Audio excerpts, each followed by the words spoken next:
Hello! Welcome to Glittership episode 63. This is your host, Kefi, and I'm super excited to share this story with you. Today we have a reprint of Gravedigging by Sarah Goldman. This story is part of the late spring 2018 issue of Glittership and is available for purchase at glittership.com/buy and on Kindle, Nook, and Kobo. If you're a Patreon supporter, you should have access to this issue waiting for you when you log in. We also have Glittership Year 2 available in both ebook and paperback formats to add to your queer science fiction collection. Glittership is also part of the Audible trial program. This means that just by listening to Glittership, you're eligible for a free 30-day membership on Audible and a free audiobook to keep. If you're looking for an excellent queer book to listen to, check out Autonomous by Annalee Newitz. This book has a ton of cool concepts and really intriguing characters. If you're a fan of patent-fighting drug pirates or AI characters working out their identities, this is the book for you. To download Autonomous for free today, go to www.audibletrial.com/glittership or choose another book if you're in the mood for something else. Sarah Goldman grew up near Kansas City and studied sociology at Bryn Mawr College. She is a first reader at Strange Horizons, and her short fiction has appeared in Cicada and Escape Pod. You can find her online at sarahmgoldman.com or on Twitter at SarahWhoWrites. Gravedigging is narrated by A.J. Fitzwater. A.J. Fitzwater is a dragon wearing a human meat suit from Christchurch, New Zealand. A graduate of Clarion 2014, she's had stories published in Shimmer Magazine, Andromeda Spaceways Magazine, and in Paper Road Press's At the Edge Anthology. She also has stories coming soon at Kaleidotrope and Podcastle. As a narrator, her voice has been heard across the Escape Artists Network, on Redstone SF, and Interzone. She tweets under her pen name as @AJ Fitzwater. Gravedigging by Sarah Goldman. When I woke up, I first noticed that Clarissa was there, because she was always the first thing I noticed. I noticed three things immediately after that. It was dark, I could feel dirt under my fingers, and my mouth tasted disgusting, like charcoal and rubbing alcohol and cotton. What the fuck is what I tried to say, except I don't think the words came out quite right. I started coughing and I couldn't stop. "Just give it a second," Clarissa said, rubbing my back. I got a good look at her once the coughing subsided and my eyes stopped watering, and she looked like she'd been run over by a truck a few times. Dark circles, greasy hair, unwashed skin. Clarissa always tried to look as put together as people expected her to be. I'd seen her look this messed up once or twice before, and it never meant anything good. "Are you okay?" I asked. I had a little more luck with pronunciation this time. "You look kind of like death warmed over, no offence." Clarissa started to laugh, loud and wild enough that it was more scary than comforting. When she stopped, I only had time to open my mouth to ask a question before her eyes rolled back into her head and she slumped over next to me in the dirt. We were lying on dirt. It was dark. I looked up and up and up, and when I saw the edges of the hole we were in, I understood what Clarissa had done. I clambered up the sides of the grave to get a good look at the headstone. I knew what it would say, but I had to see it. It told me that May Tenenbaum had died at 19 years old. If I'd lived another 3 weeks, I would have been 20. I sat back down next to Clarissa, passed out in my grave in the wedge of space she'd carved out next to my coffin. A crowbar lay beside us, where she'd used it to pry off the lid, next to the pile of small stones she'd bought for the spell. I looked down at my fingernails, which were neat and manicured like they'd never been while I was alive, and I wondered if I should try to wake Clarissa up. I'd seen her do this before, after she overexerted herself on a spell, and she'd always been all right afterwards. Her pulse, when I checked, was steady, so I stole her phone out of her pocket instead. The last day I remembered had been the 5th of June. My tombstone told me I'd died on the 6th. Today was the 17th. I must have been buried for at least a week or so then. I know my father would have wanted me buried quick. A Jewish funeral. A good thing too. No embalming fluid for Clarissa to deal with. Performing necromancy on humans was a felony, and it was horrendously, skin-crawlingly terrifying besides. The idea had made me queasy when it happened in books or movies, when TV pundits went on rants. But from this side of things, it wasn't so bad. My hands were distressingly pale when I looked at them, and my head was in bad shape. But when I checked my face in Clarissa's phone camera, I honestly looked okay. Like I'd been at a fancy party, had too much champagne, fell down in the dirt outside. Messed up, but not a zombie. I didn't feel dead at all. What I should feel was furious. I should be demanding that Clarissa take it back. But I wasn't betrayed that someone I loved would do such an awful thing, like the girl in that modern-day Frankenstein blockbuster we'd seen last month. I wasn't thinking about the greater good. I was selfishly and vainly glad, because the girl I would do anything for had done this for me. I'd seen the faces Clarissa made during that stupid movie, and yet here we both were. Her passed out in a grave she must have spent all night digging up, and me alive when I should be dead. I ran my fingers through her hair, and after 14 minutes by the clock on her phone, Clarissa woke up. She stared at me, and then she sat up too fast and almost fell right back down afterwards. I grabbed her shoulders to steady her. "It worked," she said, watching me with wide eyes. "It did," I said. "You still look terrible." "Shut up," she said automatically, with no heat behind it.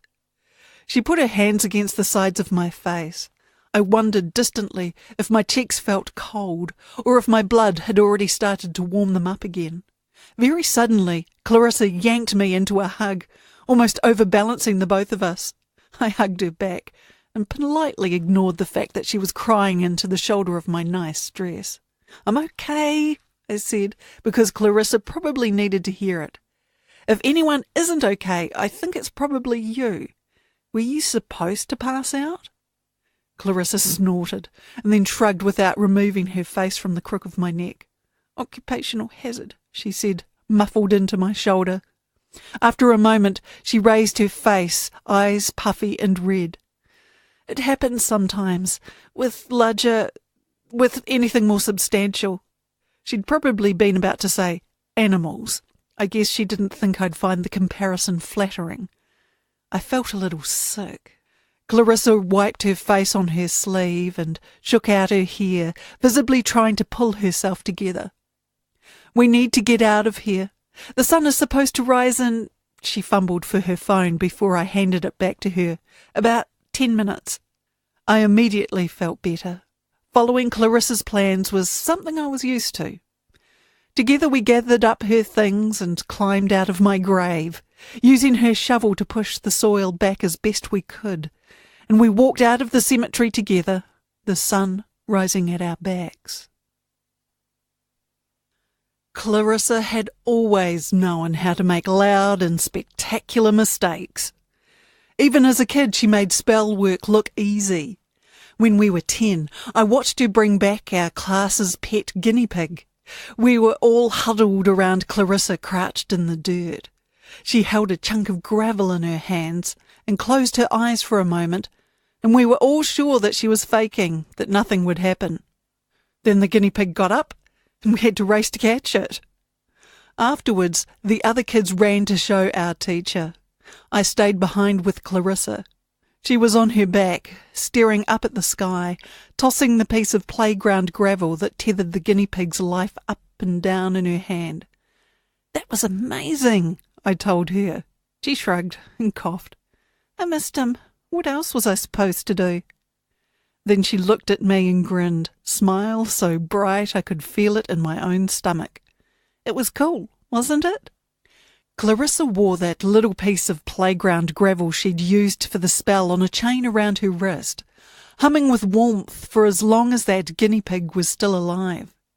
She kept adding to the chain too, doing stupid things like bringing back songbirds in the park, using chunks of gemstones she kept in her pockets to store their life. They all went out eventually. Necromancy wasn't a ticket to eternal life. But she did it often enough that there was always something warm on her bracelet, always a little piece of life hanging around her wrist. When we were 19, 9 years after she brought that guinea pig back to life and 2 weeks before I woke up with her in my grave, Clarissa asked me to go with her to a protest. Necromancy unsettled people, but it wasn't really as uncommon as everyone thought it was. Clarissa had explained it to me once. It was just healing in the end, and there were plenty of people who could do that. Except putting enough force behind the spell to draw someone back from death required more ability than almost anyone had. Back when she was 10, people laughed and told her that soon she would know better than to do frivolous things like resurrect dead-class pets. Telling Clarissa she couldn't do something was never a good idea. I could have told them that. When we got older, no one thought it was cute anymore. She scared people. Historically, necromancers didn't turn out well, if you looked at Rasputin or Van Hohenheim or Countess Bathory. Healers were dicey enough if you asked the kind of people who campaigned against them working in hospitals or making vaccines. The day I died, I was with Clarissa at a protest against a local bill that would prevent the teaching of magic in schools. I wasn't really into politics, honestly, but Clarissa was spitting mad. "What do they think is going to happen?" she said, pacing back and forth in my apartment kitchen. "Magic is so dangerous, right? Well, if they don't teach kids anything then, of course they're going to screw up. Of course there's going to be accidents. You know, my cousin, the one who can light fires, can you imagine if he had no formal training?" I sat at the kitchen table and nodded. "There's a protest on 39th and Blackwood tomorrow night. Think of it as an early birthday present for me." She didn't have to ask me if I would go with her, and I didn't have to tell her that I was coming. It was understood. That was who I was. I did what Clarissa asked. My dad didn't want me to go, but I was 19, so I didn't have to sneak out my window the way I always used to whenever Clarissa had a bad idea. "Be careful, May," was all my father said as I left, right after I gave him instructions on reheating his dinner. And once we got there, I was careful. Up until some arsehole from the other side of the picket pushed Clarissa, and she pushed him back, teeth bared. And then suddenly, I wasn't anymore. Clarissa was dangerous when she got mad, and she shrugged me off when I tried to drag her back. She started yelling at the man who'd pushed her, and there were people all around us, and Clarissa wasn't listening to anything that I was saying in her ear. "I know you," the man said to Clarissa. That wasn't very surprising. Most people around here knew about Clarissa. He pushed her a second time, harder, and she would have fallen if I wasn't in her way. "Clarissa, leave it!" I steadied the both of us and rubbed at the bruises forming on my arm where she'd run into me. She ignored me. "You got something to say?" she asked the man. He didn't. What he did have was a mean right hook, but terrible aim, and what I had was no self-preservation. I shoved my way in front of Clarissa, and I went down hard. He was a bit like Clarissa, I think. He didn't know when to stop. The last thing I remember was his boot in my face and a sudden terrible fear that he was going to break my nose. Touching it now, I didn't think he did. I could feel the place in the back of my skull, under my hair, where he'd got me instead. We got some odd looks at the diner Clarissa took us to. That made sense. We both had dirt in our hair and smudged on our faces.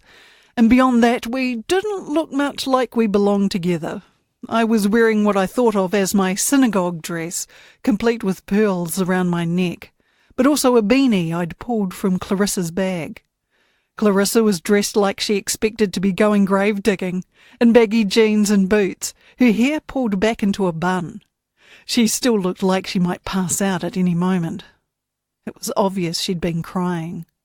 It was 6 a.m. at a 24-hour diner though, so mostly everyone just ignored us. Clarissa ordered coffee and eggs. I ordered tea, matzo ball soup, and a slice of banana cream pie. Even exhausted, Clarissa raised an eyebrow at me. I ignored her. We had more important things to worry about. Clarissa, what the hell are we going to do? I can't exactly go home. If my dad had any sense, which I happen to know that he did, he would call the cops in 2 seconds. Clarissa's family would certainly do the same. We didn't have anywhere to go. An empty, awful feeling crept into my stomach. There was no way this was going to work. When my food came, the soup gave me pause. Matzo ball soup was my dad's favourite, but I couldn't go home. I would never make it for him again. When I looked up, Clarissa was watching me. "It's better when you make it, right?" she asked. I laughed and went back to eating. Clarissa picked at her eggs, and I ended up finishing half of them for her. "Do we have somewhere to sleep, at least?" I asked. Clarissa looked like she was about to fall over again. "I'm fine," she said, swaying a bit, which was so very her that I couldn't help but smile. "Of course you are. I could use a nap, though," she sighed. "All right, there's a motel nearby. We can rest there, and then we can do whatever you want." "Me? I'm not exactly the planning type." "What, there's nothing you want to do? No last requests?" I stared at my hands, clutched tight around my tea. I didn't want to get caught, or for Clarissa to go to jail, or to never see my father again. I wanted things to go back to the way they had always been. I wanted to be alive again, and what Clarissa had done was close to that, but not quite. "I just want to spend time with you," was what I settled on. She put her hands over mine and tilted her head until I had to look her in the eyes. "Okay," she said, reassuring, like she'd heard all the things I hadn't said. "It's going to be fine, May." Her voice was certain and steady like the stones wrapped around her wrist, and just then I believed her. Clarissa took the first shower and was out like a light the minute her head hit the pillow. I grinned. I wasn't even bothered when I discovered that she'd used up all the hot water. At least that was normal. After I dried my hair, I lay back on the other bed, not particularly tired. I couldn't help but think that if I fell asleep, the spell would snap, like a wire drawn too taut, and I'd never wake up again. That wasn't how this worked. Anything Clarissa brought back would live out its natural lifespan. That guinea pig had lived to a very respectable age. I still couldn't bring myself to close my eyes. So I sat cross-legged on the scratchy motel comforter and turned on the news, volume off and closed captioning on. Clarissa slept like a log once she was out, but if she woke up, she'd probably refuse to sleep again. I knew what I was going to see on the TV screen, but I still couldn't help but wince, seeing my grainy prom photo on display. Somebody had noticed that the dirt on my grave wasn't quite how they'd left it, or that Clarissa had broken the lock on the gate, or maybe they'd just checked the damned CCTV, and so of course it was all over the news. Necromancy scandals were rare, because most necromancers didn't have enough power to do what Clarissa had done, and all the ones that did had enough sense not to. I flipped through the channels for a while. There was coverage about the protest where I'd died, suddenly relevant again 2 weeks later. The police were looking for us, of course. There wasn't any doubt in anybody's mind what had happened. Clarissa was locally well known. We were on the national news too. I watched Megyn Kelly's mouth move silently as the subtitles talked about how this was just another example of the need for greater laws monitoring necromancers, scratch that, all magic. I turned the TV off before she could start talking about Jesus, and I put my head in my hands. After a while, Clarissa sat down beside me on the bed and put her hand on my back. She was very warm. Her hand was shaking a little, and I wondered if she was crying. I wanted to turn and hug her, bury my face in her neck, tell her what a goddamn idiot she was being. Still, I couldn't help but treasure the thought that she was doing all these stupid, ridiculous things for me, just like I'd always wanted her to. "May?" she asked hesitantly when I didn't move. "Is everything okay?" I looked up at her and smiled as brightly as I could. "Of course," I said, as if the answer was obvious. She wasn't crying like I'd thought. Her hands just weren't very steady. "Let's go. We really shouldn't stay here, Clarissa." Clarissa stood. I helped her pack up our stuff. Her stuff, mostly. Everything fit into a single backpack, which I shouldered, glaring at Clarissa when she tried to take it. I followed her out the door.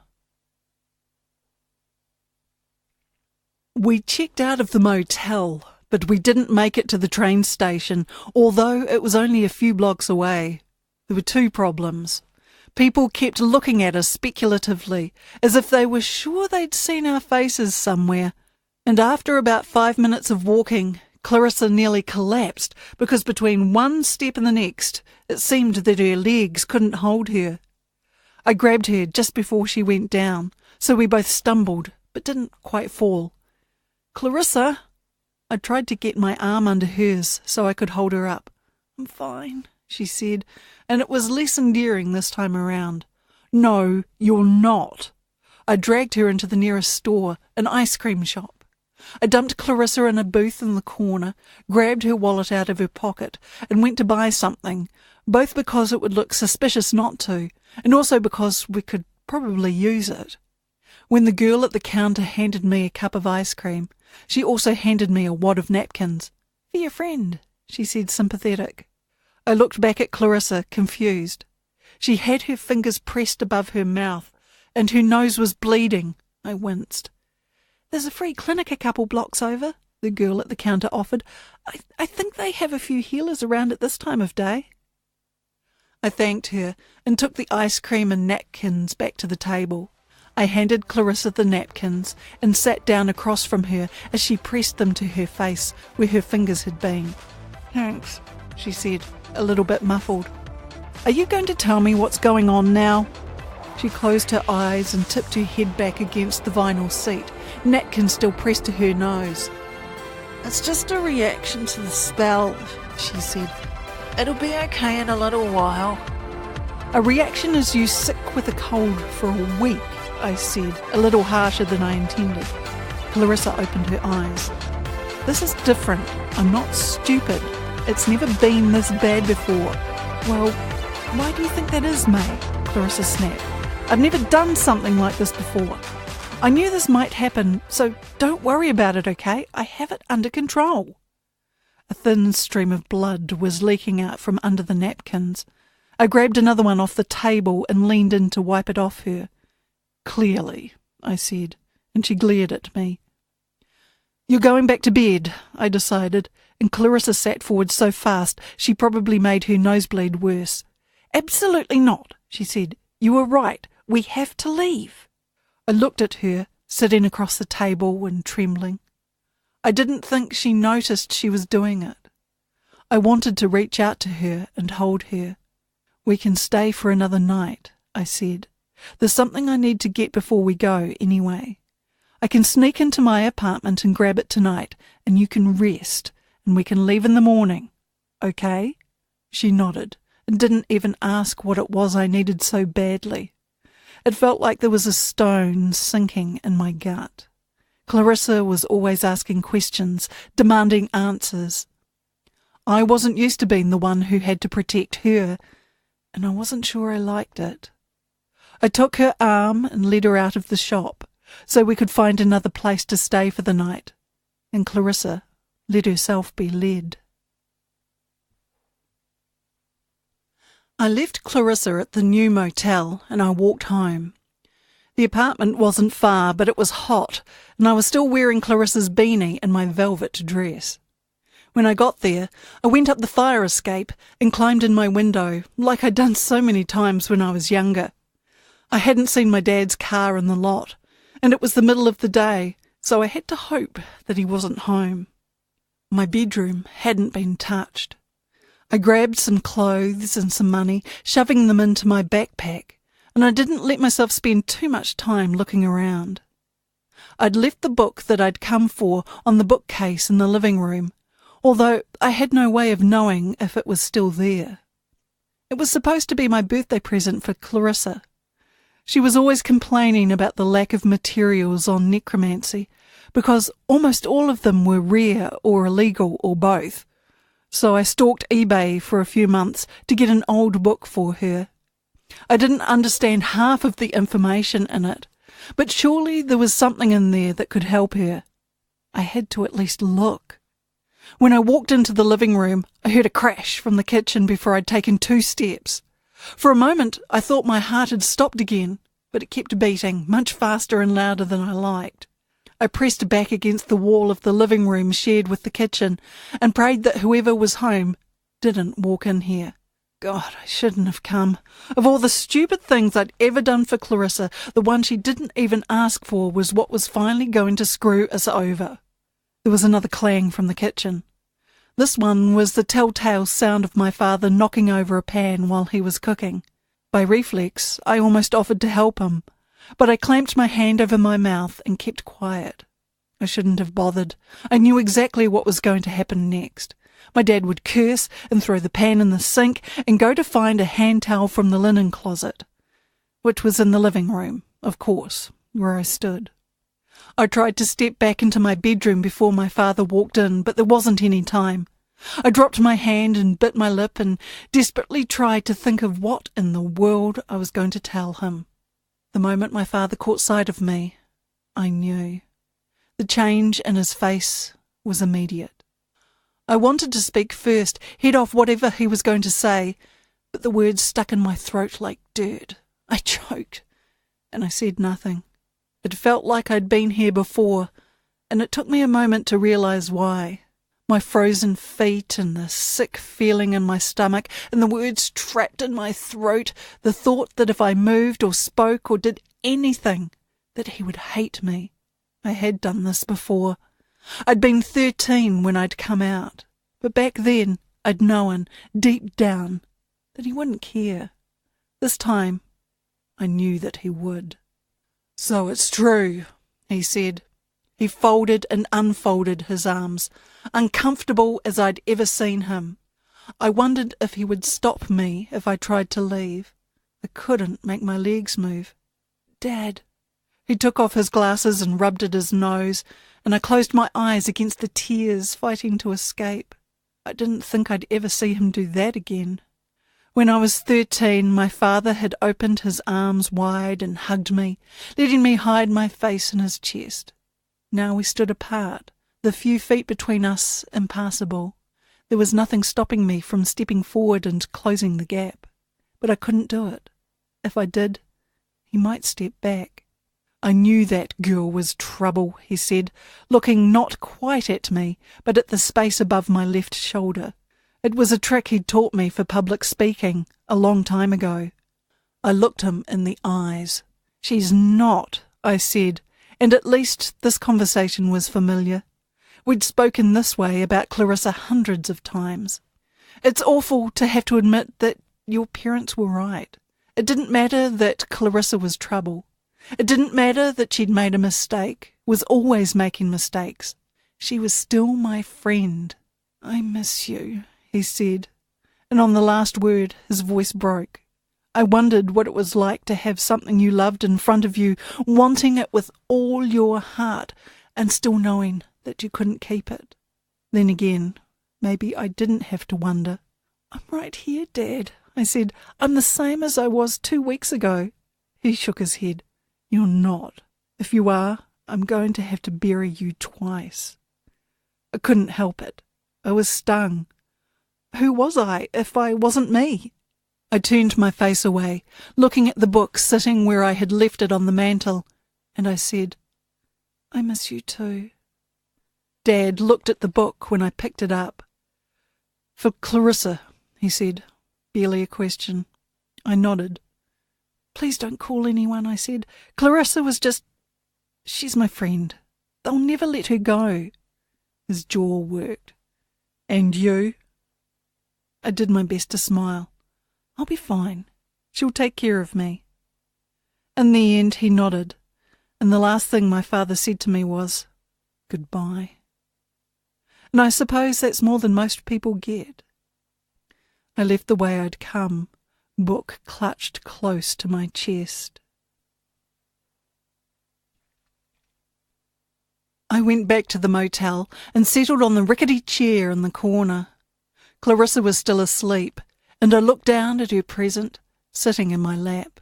The book was old and faded, pages falling out of its leather cover. I flipped through it. I'd spent a lot of time imagining the face Clarissa would make when I gave it to her. I tried to imagine Clarissa's expression if I told her that I'd gone home just to get a book on the off chance that it might be able to help her, and I had to stop myself from laughing. I wish I hadn't seen my father. I'd known that I couldn't go back, but seeing him threw everything into sharp relief. My father would never hug me again, never smile at me, never tell me that everything would be all right. Clarissa had brought me back, and I meant what I'd said to him. I was still me, but except for her, my life was gone. Once, I would have thought that Clarissa would be enough, but now, I couldn't stop thinking of my father's face, of all the things he'd never say again. I looked down at the book, opened it to the first page, and started to read. Clarissa was still asleep when I finished. I curled up next to her on the blanket and closed my eyes and listened to her breathe. Her breathing wasn't very steady. She was shaking a little, even in her sleep, and her skin was so pale you'd think that she was the dead one. I was so stupid, thinking for even a minute that this could work, and so was Clarissa. I lay there for hours, fighting off sleep and watching her shake, until her eyes fluttered open and she looked straight at me. Hey, she said, a little muzzily. I couldn't decide if I wanted to kiss her or hit her, so I asked her how she was feeling instead. Fine, Clarissa said, struggling to sit up. I sat up too and put my face in my hands. Did you find what you wanted? She asked, sliding an arm around my shoulders, like I was the one who needed comforting. But she was warm, and I couldn't bring myself to shake her off. Not really, I said, thinking of what I'd found in that book of hers. Clarissa, what exactly are you hoping to get out of this, really? We hadn't spoken about it, exactly, but it hung suspended between us. My existence was an abomination and a disgrace, and Clarissa was the same for making it happen. There was no place for us anywhere anymore. And there was another thing we hadn't talked about. I took a deep breath and forced the words out. Clarissa, this is killing you. She didn't seem surprised, which was the worst part of it, really. She'd known all along what she was doing to herself, and she did it anyway. It was just the stupid sort of thing Clarissa would do, knowing the consequences and not caring. Clarissa never knew when to stop. I loved her so much. She didn't say anything. I tipped my head back to stare at the ceiling. I can't believe you, I said thickly. I don't want you to die for me. Well, I didn't want you to die, Clarissa said, and you did anyway, and it was because of me. You can't expect me to just let that happen, not when I could. What's the point of all this shit I can do, if I couldn't help you? What was I supposed to do? Her eyes were bloodshot and watery, and she was trembling still, her hair falling in her face, and she was so beautiful. Clarissa, I said, look, I just don't see how you think this is going to end. She looked at me, brow furrowed. "We'll figure something out," she said. "We'll catch a train tomorrow and we'll keep running, and they'll have to stop looking eventually, and as long as we stay together, we'll be fine." She believed it too. She wouldn't have said it if she didn't. We wouldn't be fine.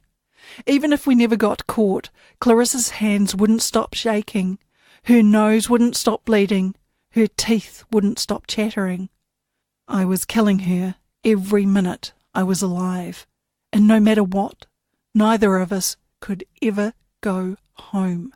Clarissa hated being told she couldn't do something. The fact that I was here at all was proof of that. Sometimes she just needed someone to stop her, if she wouldn't stop herself. I took her face in both my hands, and I kissed her. It was funny.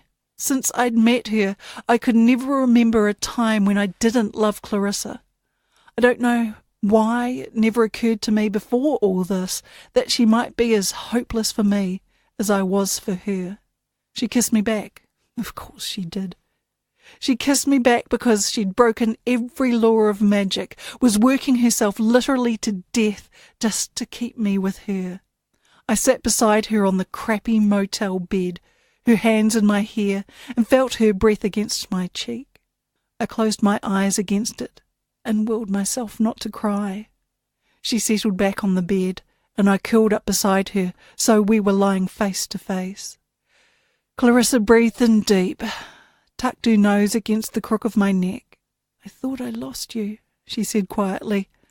"I couldn't do nothing. May, you know I couldn't." I pushed her hair out of her face and kissed her forehead and held her hand, the one that had her bracelet, and I didn't say anything at all. Maybe it had all been worth it for the chance to have this with Clarissa, even for just a moment. She fell asleep with my hand running through here, and I stole her bracelet. Some of the stones on it were cool, inert, and some were faintly warm, and the uneven chunk of amethyst that I knew had to be me was hot to the touch. The stone was rough. I could see the places on her wrist where it had cut into her skin. I untied the knot on the cord and pulled the amethyst off. I rummaged through the pile of our things in the corner until I found the crowbar from my grave. At the rickety table, I took out the book and opened it to the right section.